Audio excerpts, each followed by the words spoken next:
BJP నేత మెదక్ లోక్సభ నాయకుడైన రఘునందన్ రావు అయితే కొన్ని సంచలన వ్యాఖ్యలు చేశారు. ఏంటంటే ఈడీ కేసులో కేసీఆర్ గారు అరెస్ట్ కాబోతున్నారు అని చెప్పేసి అయితే తను చెప్పడం జరిగింది. గొర్రెల కుంభకోణంలో కేసీఆర్ గారు ఖచ్చితంగా అరెస్ట్ అవుతారని చెప్పేసి తనకు బాంబు అయితే పేల్చడం జరిగింది. సో ఈ అంశాన్ని మనకి వివరించడానికి మనతో పాటు ఉన్నారు ప్రముఖ సీనియర్ జర్నలిస్ట్ దుర్గా కుమార్ గారు. నమస్కారం సార్. నమస్కారం మసిరి, మన వీక్షకులు కూడా నమస్కారం సార్. రఘునందన్ రావు గారు అయితే కొన్ని వ్యాఖ్యలు చేశారు. మాజీ ముఖ్యమంత్రి, తెలంగాణ మాజీ ముఖ్యమంత్రి అయిన కేసీఆర్ గారిని ఇంకా అరెస్ట్ అయితే ఖాయమన్నట్టు మాట్లాడుతున్నారు. గొర్రెల కుంభకోణంలో కేసీఆర్ గారిని అరెస్ట్ చేస్తుంది ఈడీ అని చెప్పేసి అయితే మరి వార్తలు వస్తున్నాయి. తనే స్వయంగా చెప్పడం జరిగింది. మరి ఇది ఎలాంటి పరిణామాలకు దారితీస్తుంది అంటారు? ఏందమ్మా, ఇప్పుడు గతంలో బీహార్లో కూడా ఇలాంటి కుంభకోణం, పశుగ్రాస కుంభకోణం అని లలూ ప్రసాద్ యాదవ్ గారి మీద జరిగింది. ఆయన ఆ కేసులో జైలుకి కూడా వెళ్ళటం జరిగింది, బెయిల్ మీద రావటం ఇవన్నీ జరిగినాయి. కేసు కంటిన్యూ అవుతుంది, శిక్ష పడింది. అయితే ఇప్పుడు తెలంగాణని కుదిపేస్తున్న విషయం ఏంటంటే, తెలంగాణ టీఆర్ఎస్ ప్రభుత్వంలో చాలా కుంభకోణాలు జరిగినాయి అని అప్పటి నుంచి కూడా బీజేపీ వాళ్ళు ఆరోపణలు చేస్తూ వచ్చారు. కవిత గారి మీద కూడా ఢిల్లీ లిక్కర్ కుంభకోణంలో ఆమె పాత్ర ఉందని కూడా వాళ్ళు ఆరోపణలు చేశారు. అరెస్ట్ అవుతుందని అప్పుడు చెప్పినప్పటికీ ఎన్నికలు అయ్యే వరకు మాత్రం అరెస్ట్ అయితే జరగలేదు, రీజన్స్ ఏదన్నా కానీ. దాంతో బీజేపీ టీఆర్ఎస్ కుమ్మక్క అయిపోయినాయి. వాళ్లే కదా లేపింది, కవిత అరెస్ట్ అవుతుంది, ఖచ్చితమైన ఆధారాలు బీజేపీ ప్రభుత్వం దగ్గర ఉన్నాయి, అది మన సిబిఐ దగ్గర ఉన్నాయి, వాళ్ళు అరెస్ట్ చేస్తారని వాళ్ళు కూడా జనవంతం నమ్మారు. అంటే ఆమెని అరెస్ట్ అవ్వాలని ఎవరు కోరుకోలే, కాకపోతే అయ్యుంటే జరగవచ్చు, కుంభకోణం అయితే ఉంది, అక్కడ ఉప ముఖ్యమంత్రి, ఢిల్లీ ఉప ముఖ్యమంత్రి అరెస్ట్ అయ్యారు. అప్పుడు ఈమె కూడా పలానా ఇదిగో అయిపోతుంది, రేపు అయిపోతుంది అన్నారు, అవ్వలేదు. అవ్వకపోవటం వలన ప్రజలు మొన్న ఎలక్షన్లప్పుడు ఒక అనుమానం వచ్చింది, ఈ రెండు పైకి చెబుతున్నాయి కానీ కుమ్మక్క అయినాయా అని. కానీ దాని మూలన బీజేపీ నష్టపోయింది, లేకపోతే ప్రభుత్వంలోకి రావాల్సినంత ఊపు వచ్చింది దానికి. ఆ ఒక్క అంశం మీదే వెనక్కి తగ్గారు. అది కాంగ్రెస్కి అడ్వాంటేజ్ అయింది, కాంగ్రెస్ పవర్లోకి వచ్చింది. గొర్రెల కుంభకోణం అనేది జరిగిన మాట వాస్తవం అని అనేక రోజులుగా వార్తలు వస్తున్నాయి. దానికి సంబంధించిన ఆధారాలు ఇతరత్ర కొన్ని ఈ రుజువులు కనబడుతున్నాయి. ఇప్పుడు ఏంటంటే అందులో ముఖ్యమంత్రి గారి హస్తం కూడా ఉంది అనేది, అదేం చిన్న కుంభకోణం కాదు, ఒక 700 కోట్ల రూపాయల కుంభకోణం అంటున్నారు. కాబట్టి ఈడీకి వాళ్ళు రఘునందన్ రావు గారు గతంలో ఎమ్మెల్యేగా ఉన్నాడు, తర్వాత దుబాక్ నుంచి, మొన్న లోక్సభ మెదక్ నుంచి గెలుపొందాడు. కాబట్టి ఆయన చెప్తున్న విషయాన్ని మనం తక్కువ అంచనా వేయటానికి ఏం లేదు. ఎందుకంటే ఆయనకేమి కేసీఆర్ గారి మీద ఆరోపణలు చేస్తే ఇప్పుడు వచ్చే రాజకీయ లబ్ధి కానీ ఏం లేదు, అది వాస్తవమే అయ్యి ఉండొచ్చు అని నేను కూడా అనుకుంటున్నా.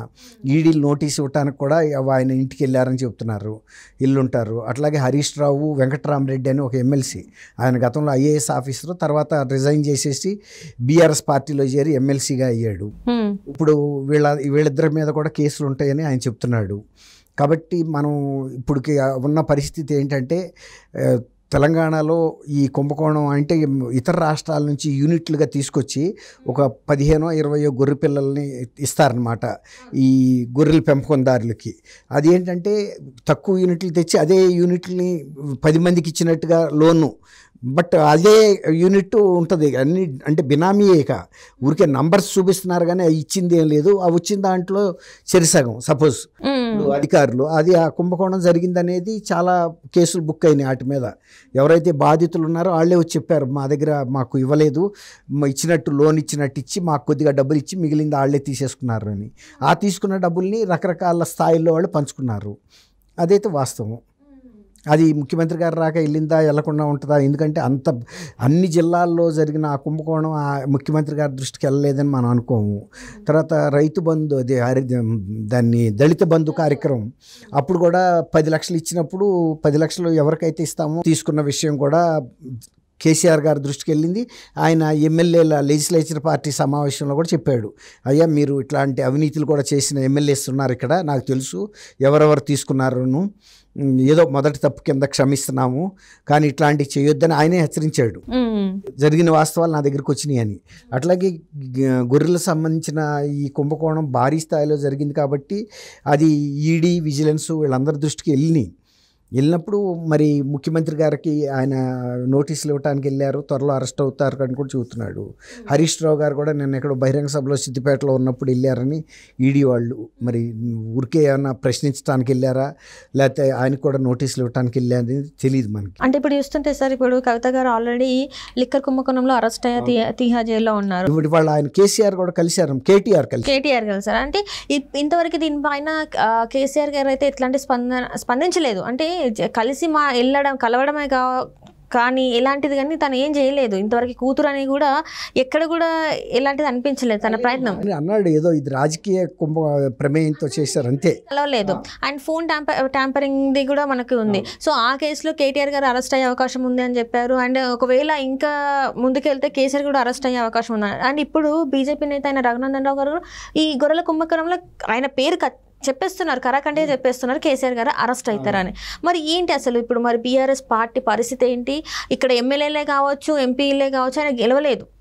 ఇప్పుడు మరి మనుగడ ఉంటుందంటారా లేదంటారా? అసలు ఇప్పుడు మీరు అన్నట్టు ఇది భావోద్వేగమైన ఒక కారణం మీద ఏర్పడిన పార్టీ అమ్మ. ఒక బంగారు తెలంగాణ ఏర్పాటు చేస్తానని ప్రజల్ని ఆయన మెప్పించి రాష్ట్ర విభజన చేయించాడు. 2 సార్లు గెలిపించారు ప్రజలు కూడా, 2 సార్లు. 3వ సారి వచ్చేటప్పటికి ఈయన మీద చాలా అవినీతి ఆరోపణలు రావటం, కుటుంబంలో సభ్యుల మీద రావటం. ఒక రకం కాదు, ఆ కేటీఆర్ గారి మీద వచ్చింది, కవిత మీద వచ్చింది, కేసీఆర్ గారి మీద వచ్చింది.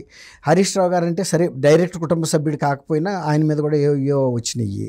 వచ్చిన సందర్భంలో మరి మొన్న అధికారంలో అయితే కోల్పోయారు. 3వ సారి అధికారం ప్రజలు ఇవ్వలేదు. ఆ తర్వాత జరిగిన లోక్సభ ఎలక్షన్లో 1 సీటు కూడా గెలవలేదు. అంటే ఒక రకంగా పార్టీ భవిష్యత్తు ఒక రకంగా అనుమానంలో పడ్డట్టే. ఎందుకంటే మళ్ళీ 5 ఏళ్ల తర్వాత కానీ ఎలక్షన్లు రావు. ఎలక్షన్ల వరకు ఈ పార్టీని ఏ విధంగా సస్టైన్ చేయగలుగుతారు అనేది ఒకటి.